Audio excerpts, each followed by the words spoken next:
By the end of this video, you will agree with me that Bretton Woods institutions and the West are out to finish Africa financially. Why do I say this?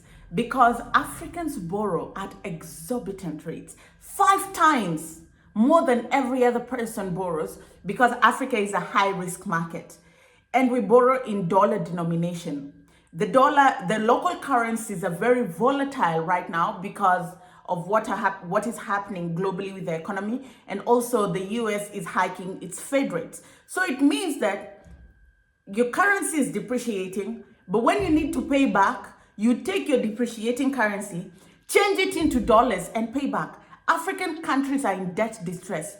African countries cannot even have money to invest in their education, their healthcare, their infrastructure, because their loans are due and the interest rates are so high, and they're dollar-based interest rates, and they have to pay. And Rwanda's president has entered the chat, and he's saying this cannot work anymore. We have to change the way we think about lending to Africa. We have to change the structure of lending to Africa and the repayment model. Developing countries are constrained by a debt crisis, including higher costs of borrowing. This is causing economic disparities to widen and slowing down our collective progress towards the sustainable development goals. The primary cause of this crisis is high interest rates in developed economies in order to correct for years of quantitative easing. At the same time, developing countries face exaggerated risk premiums for both currency and political risk, which are simply unjustified. Hello guys, how are you doing? Welcome to another episode of our conversations. My name is Ondiro Oganga. I'm a business journalist by profession and a digital content creator. I love coming on here, having conversations with you guys about Black people, Africa, our empowerment, and how we can rise up and take our rightful place at the global stage. You can connect with me on social media at Ondiro Oganga, where I document my life as a business journalist and a travel content creator across Africa. And very soon I'll start doing more content that is people, food, culture related on top of politics. We are not living politics. This is a mountain that we are willing to climb till the end of time. Today I want us to talk about President Kagame's speech at the United Nations General Assembly.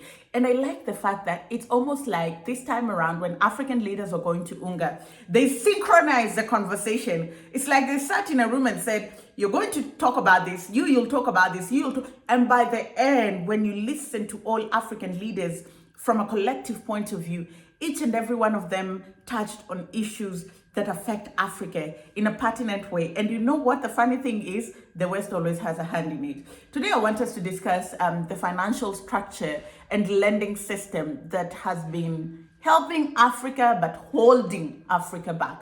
And this is something that President Kagame explored. And he said, so many African countries are in debt distress. Debt distress is a place where you don't have money to pay back the people you owe, but you need to pay them.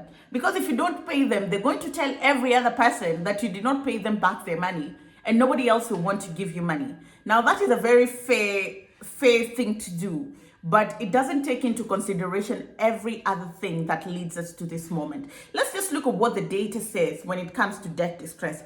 21 African countries are in debt distress. Out of 54 countries, 21. And you know, Africa is a developing country. So in the developing countries, 21 of the low income in developing countries, like the poor of the poor, are in debt distress. Then the data goes on to say African countries, do you know how much they owe? They owe $644.9 billion to external creditors. $644.9 billion to external creditors. Let us explore this for a while. Who is giving money to Africa in the first place? You know, this is a continent that has challenges, but you keep giving them money, right? You just keep throwing money at. What is the end goal at this? Because I also don't see thorough scrutiny when money is being given to Africa. These people, African leaders are very liable, but these people they are liable as well. They're co-conspirators because there's no way that you're giving a wasteful government money, a government that is not showing you how it's going to use the money, a government that is going to use that money for recurrent expenditure. It's almost like you borrow money to go buy chips and chicken. It doesn't make sense. How are you going to pay back the money? You borrow money to invest it in things that are going to help you earn back that money. If you take the money and you just put it into recurrent expenditure, you're not going to be able to pay 644.9 billion. Then it goes on to say, external debt owed by African countries is equivalent to 24.0% of their country's combined GDP. Of everything that you produce, 24% of what you produce is equivalent to what you owe. Do you know what that means? It means almost a quarter of everything you own doesn't belong to you because you need to pay back what you owe. Who are the biggest multilateral lenders? Of course, the World Bank, right? Who are the biggest bilateral lenders? China. And I now see why there's conflict between the West and China, because China is gradually becoming dominant in the lending market, and the terms with which China is not a friend of Africa. Let's also just establish that, because the way they do business with Africa is very questionable. But they are threatening Western dominance in the lending market, and the West do not want that. You understand? Sometimes I just look at this data and it makes me very, very, very, very sad. Listen to this. A 2023 report by the United Nations Development Program shows that African countries could save up to 74.5 billion if credit rating systems were based on less subjective assessments. Let's explore this for a while. This is something even President William Ruto spoke about. So credit rating systems, Moody's, Fitch, S&P Global, they will come to your country. They will look at macro and microeconomic indicators. Then they say, you dear, you're very risky. You're very risky. Then they'll grade you based off of Western indicators. Indicators that they use in the UK and the US are the same indicators that they want to come and use on the African continent. What happened to differential diagnosis? If you say Africa is so rich and is the future and you're so interested in our natural resources, why don't you factor that in? Because when you list Africa as a high-risk environment, do you know what happens? It gives them an opportunity to charge more. It gives them an opportunity to charge more. Africans could save up to 74.5 billion if credit rating systems were less subjective. And it goes on to say in 2023, S&P, Moody's, and Fitch downgraded Ghana, Nigeria, Kenya, Egypt, and Morocco. Nigeria and Kenya rejected their ratings. You know, Kenya will always be there. Kenyans are very tough-headed. They said, nope, this is not it. But I was in Ghana when Ghana got downgraded. And I'll tell you, immediately the downgrade happened, everybody began looking at the country differently in terms of international lenders. Nobody wanted to come to Ghana. Nobody wanted to do business with Ghana. Nobody wanted to lend money to Ghana. Why? Because you're told they're a risky market. Okay, the country is technically bankrupt, but there are other metrics that you can use to determine the economic viability and the economic vibrancy of a country. Bearing in mind that Africa is not like the West, we have our own unique set of challenges, and that's where differential diagnosis comes in. So I'm not talking from the blues. I saw what it did to that market.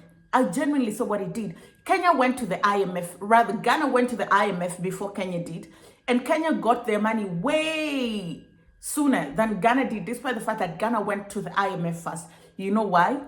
Credit rating system. They're like, you're a risky market. And let me tell you the difference. Kenya, they've been taxing people left, right, and center. Ghana has resources as well. It has gold. It's rich in timber and rubber. It has a vibrant coastline where fisheries is very vibrant. But no, because of credit rating system, Western-based system that ranked Kenya on top of a country that is rich in resources, that's exactly what happens. Let's listen into what President Kagame had to say.